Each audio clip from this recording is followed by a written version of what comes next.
국민의힘이 전국위원회 소집 안건을 의결하며 비대위 체제 전환에 속도를 내고 있습니다. 의원총회에서 현 상황을 비상 상황으로 규정한 데 따른 조치인데요. 국민의힘이 긴급 의원총회를 열고 비상대책위원회 출범에 합의했습니다. 정상적인 당무 심의 의결이 불가한 상황이라는 평가가 다수를 이루고 있습니다. 혼란을 극복할 수 있는 현실적 방법은 비대위 체제로의 전환이라는 당원 당규상 비대위 구성이 가능한 비상 상황이 바로 지금이라고 설득했습니다. 당원 당규상의 비상 상황은 대표 거리 상태나 최고위 기능 상실 등을 말하는데 이준석 대표가 중징계를 받고 최고위원들이 줄지어 사퇴한 상황입니다. 국민의힘 사무처는 당원 96조 5항을 근거로 비대위원장 임명과 동시에 이준석 대표는 자동 해임된다는 유권 해석을 내렸습니다. 당 대표로서의 권한을 가지게 되는 겁니다. 그래서 자동적으로 과거에 있던 지도부는 해산이 되는 것이기 때문에 비대위 이후 들어설 새 당대표의 임기 논쟁도 2년으로 정리했습니다. 당 일각에서 새 대표의 임기는 이 대표의 남은 임기라고 주장했지만 당 사무처는 온전하게 임기 2년이 보장된다고 결론냈습니다. 이 대표는 비대위 체제 전환을 막는 효력정지 가처분 신청을 하기로 했습니다.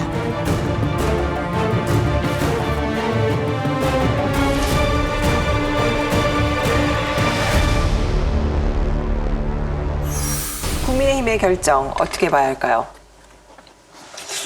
저는요, 이 국민의힘이 우리 더불어민주당이 지난번 겁수완박 때 그 위장 탈당해서 국회법에 정해진 안건 조정제도를 무력화하고 또 회기 쪼개기를 해서 정말 꼼수에 꼼수를 부려서 억지 통과시켰지 않습니까?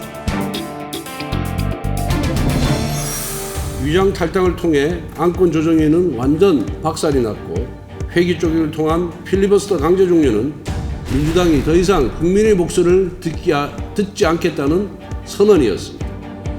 헌정수의 책무를 다해야 하는 문재인 대통령은 반칙적인 국무회의 일정 조정으로 이 모든 막장 드라마의 총괄 제작자임을 증명하고 있습니다.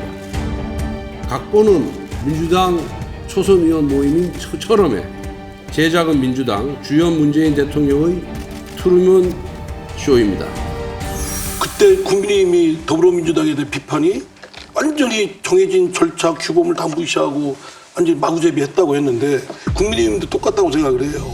아니 의원총회가 비상 상황을 어떻게 규정을 지을 수 있나요? 그리고 그 비상 상황이라는 게 뭐 최고위원이 몇 명이 그만두면 비상 상황인가요? 그러면 국민의힘은 최고위원 몇 명만 있는 당인가요? 그러면 이준석 당대표가 징계받았을 때가 비상 상황이라고 하고 그때 내렸어야죠. 그 비상 상황이라고 의원총회에서 규정할 권한이 있는지도 의문일 뿐만 아니라 최고위에서 그런 의원총회 얘기를 받아서 그 전국 상임위하고 상임위를 이제 소집한다는 겁니다. 아니 최고위가 우선 절차적으로 그 의결 정족서를 못 채웠어요. 그 2, 3일 전에 배현진 전 최고위원이나 그분들 사퇴 의사 표시를 했어요. 잘 해보라는 그런 바람을 심어주셨는데 저희가 지금 80여일이 되도록 속 시원한 모습으로 국민들께 그 기대감을 충족시켜 드리지 못한 것 같습니다. 저 개인이 지도부의 일원의 한 사람으로서 책임지는 모습도 보여드려야 할 때라고 생각합니다. 긴급 최고위원회에는 권성동 원내대표와 성일종 정책위 의장, 그리고 사퇴 절차를 밟고 있는 배현진, 윤영석 최고위원까지 모두 4명이 참석했습니다. 제적위원 7명의 과반이 참석해 의결 정족수를 채운 뒤 비대위 전환을 위한 전국위원회 소집 안건을 처리했습니다. 당대표와 권한대행만 비대위원장을 임명할 수 있게 한 당헌 당규를 개정해 직무대행인 권성동 원내대표가 비대위원장을 임명할 수 있도록 절차를 밟고 있는 겁니다.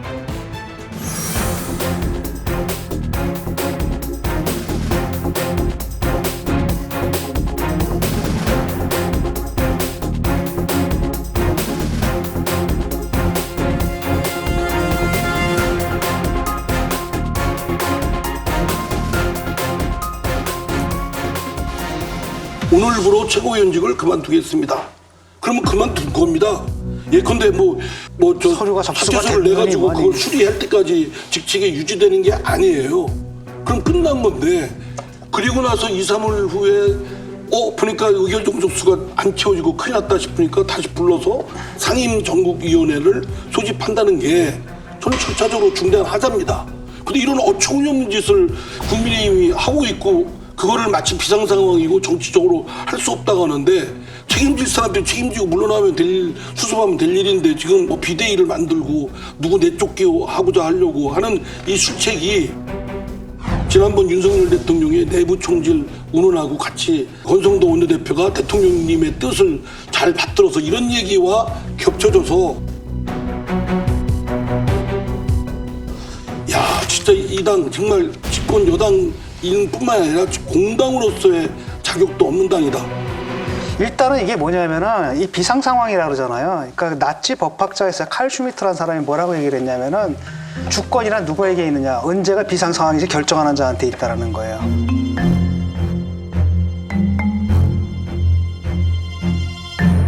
이 비상 상황에 대한 결정한 근거를 봅시다. 대통령 지지율이 떨어졌다. 그건 대통령실 비상 상황이지. 이준석 대표다. 그러면 아까 말씀하신 대로 그렇다면 그때 얘기를 하든지. 그다음부터 하나는 거거든요. 권성동 대표가 직무대행이 지도력을 상실했다. 그때 벌어진 사건은 딱 하나거든요. 문자 사건 하나밖에 없거든요. 이거 사실 굉장히 정치적인 이유고 주관적인 이유라는 겁니다. 이게 무슨 비상 상황이야? 이거 아니잖아요. 그러면 법적으로 정말 절차적으로 문제가 될 수 있는 건 자기들이 얘기한 게 바로 뭐였냐? 두 사람이 사퇴함으로써 최고위원회 의결 정도수가 안 되니까 최고위원회에서 의결을 할 수가 없다라는 거예요. 그래서 비상 상황이라는 거거든요. 당이 비상 상황입니다. 당 대표가 당원권 정지 6개월의 징계를 받고 있고, 또 최고위원 4분께서 사퇴 의사를 표명함으로써 9명으로 구성되어야 되는 최고위원회가 업무를 할 수 없는 그런 상황에 이르렀습니다. 이러한 비정상적 상황을 우리가 결단을 내려서 수습을 해야 된다, 이렇게 생각합니다. 비상 상황이냐의 표결에는 40분이 참석을 하셔서 29분이 찬성을 했습니다. 최고위원회가 열렸다라는 것은 의결 영접수가 채워졌다라는 것이고 비상 상황이 아니다라는 거예요. 그러니까 자기 모순인 겁니다. 이게 말도 안 되는 거거든요. 배후에는 뭐가 깔려 있느냐? 누구나 우리 국민들이 다 알고 있다라는 거죠. 그냥 이준석 못 들어보게 만들겠다라는 거 알고 있잖아요. 근데 이런 식의 꼼수를 왜 버리느냐라는 거예요. 그러니까 지금 이게 꼼수가 계속 거듭되는 게, 비대위를 구성을 한다고 하더라도 그것 자체도 지금 위법이지만, 한다고 하더라도 그 비대위원장을 지명할 수 있는 건 당대표나 당대표의 권한을 대행하는 사람이어야 되는데, 그 사람도 없어요. 권성동 대표가 권한 대행을 그만뒀어요.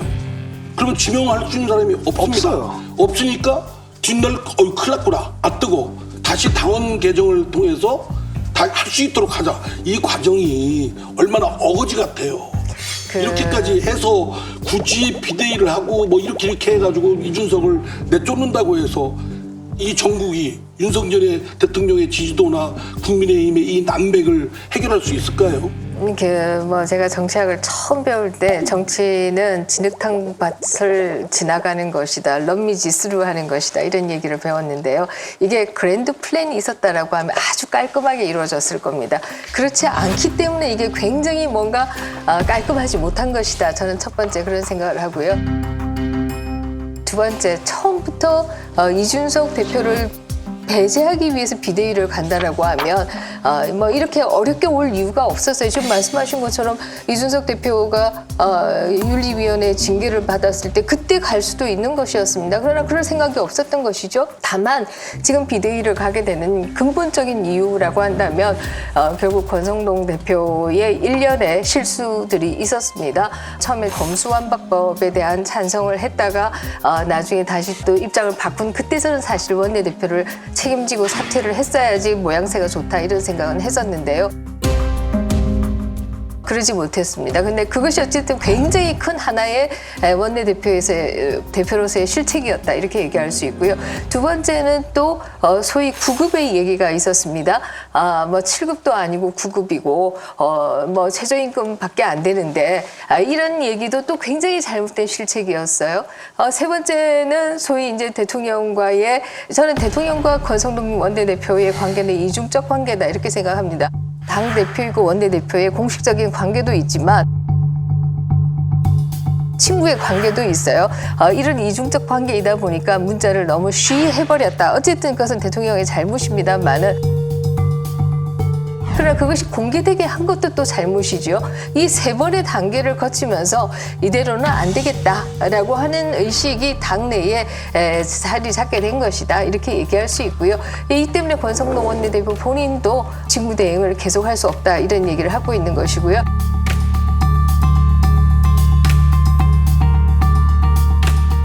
결국 이런 일련의 사건들이 있었기 때문에 최고위원들이 사퇴를 하게 된 것이고. 그럼 권성동 대표가 잘못해서 이렇게 됐다면 권성동 대표가 책임을 져야 되지 않습니까? 저도 그렇게 생각합니다. 원내대표도 그래서 사실은 사퇴해야죠. 직무대행을 사임할 뿐만 아니라 원내대표도 사임해야 한다. 네네. 그래야 논리적으로 문제가 없는 것이다. 이렇게 생각합니다.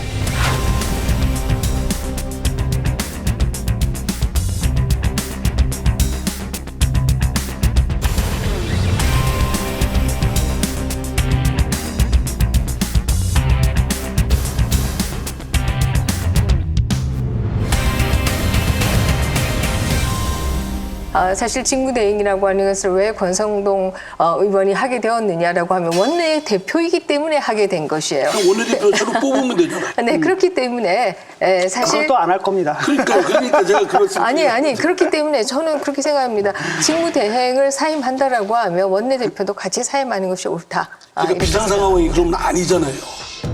왜 비상 상황이 아니에요? 지금 아니 최고위원들이 원내대표 다 새로 그만두고 지금 교수님과 아니. 소대를 한다면 권성동 원내대표가 책임이 있어서 물러난다면 그러면 새로운 사람을 원내대표로 충원하면 될 일입니다. 원내대표 할 사람 많고. 아니 원내대표를 무슨 충원할 수도 비대위까지 있는 막 것이고요. 뻑적지근하게 하고 막 절차 위반하고 이 사법의 불씨를 안고 이거를 갈등을 내포한 채 이 문제로 비대위 체제로 굳이 갈 이유가 뭐가 있습니까?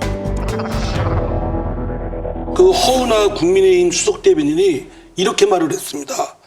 침묵이 찬성을 의미하는 게 아니다.